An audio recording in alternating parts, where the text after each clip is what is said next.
Here's how to find Discord servers on your phone.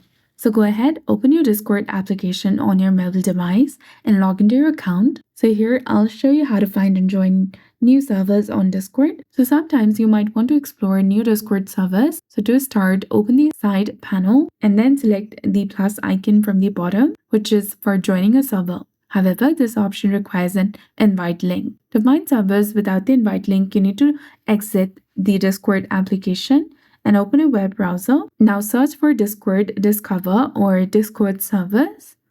And a website like Discord servers or Server Discovery will be available, listing various Discord servers and communities that you may like. For example, if you're interested in Steal a Brain Rot, go ahead and select it. Now select Join Server option, which is highlighted in purple color. Then select Go to Server option and you'll be done. This way you can accept the invite to join the server.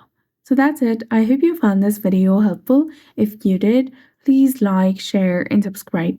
Thanks for watching. We'll see you again in the next one.